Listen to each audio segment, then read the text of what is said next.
Tonight, with tensions rising across the country, protesters taking to the streets after two shootings by immigration officers. Thousands of people marched across Minneapolis today, denouncing the fatal shooting of Renee Good, a 37-year-old mother of three, by an ICE agent.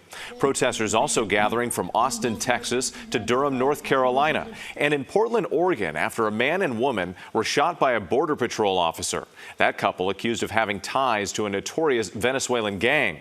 The Trump administration staunchly defending the actions of the ICE agent in Minneapolis, as some Democrats are now calling for the impeachment of Homeland Security Secretary Kristi Noem. ABC's Morgan Norwood leads us off from Minneapolis. Tonight, from Philadelphia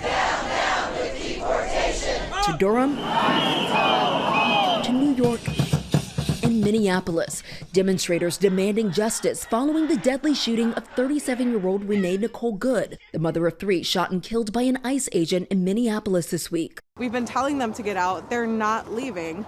They are not wanted here. They are not making our community safer. New video showing the moments leading up to those fatal shots, now drawing intense scrutiny. That's fine, dude. I'm not mad at you. Reportedly captured on the cell phone camera of ICE agent Jonathan Ross, accused of shooting and killing her. You can see his masked face in the vehicle's reflection as he circles her maroon SUV. Then another agent yelling at Good, ordering her to get out of the vehicle. Out of the car. Get out of the car. Agent Ross moves to the front of the SUV as it moves forward.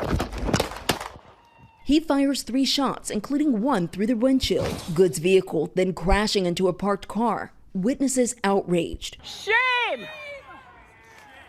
Shame! What did the you guys do? You made a crime scene!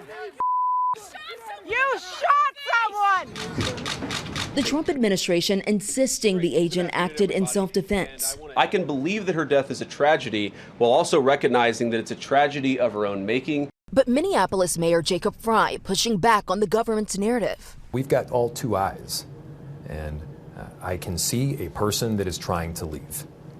I can see an ICE agent that was not run over by a car. That didn't happen. And calling for ICE to leave the city immediately. We have been saying that if ICE keeps behaving the way that they are, that someone is either going to get seriously injured or killed. And tonight, the investigation itself now under a microscope, the FBI taking over the probe.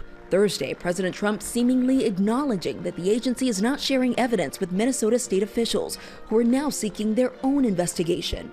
Well, normally I would, but they're crooked officials. The lack of access extending beyond state officials. Today, Representatives Ilhan Omar, Angie Craig, and Kelly Morrison say they were denied access to an ICE facility. What happened today is a blatant attempt to obstruct members of Congress from doing their oversight duties. As questions mount over transparency, tensions spilling into the streets. We do not believe that the federal agencies that are now taking hold of this investigation are going to do a good job.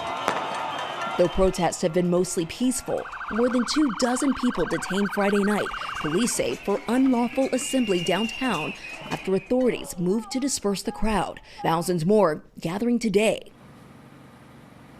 And with tonight, some lawmakers are calling for suspension of these ICE operations, these ICE raids, others pushing to defund the agency or impeach DHS Secretary Kristi Noem. All right, Morgan Norwood, we appreciate it.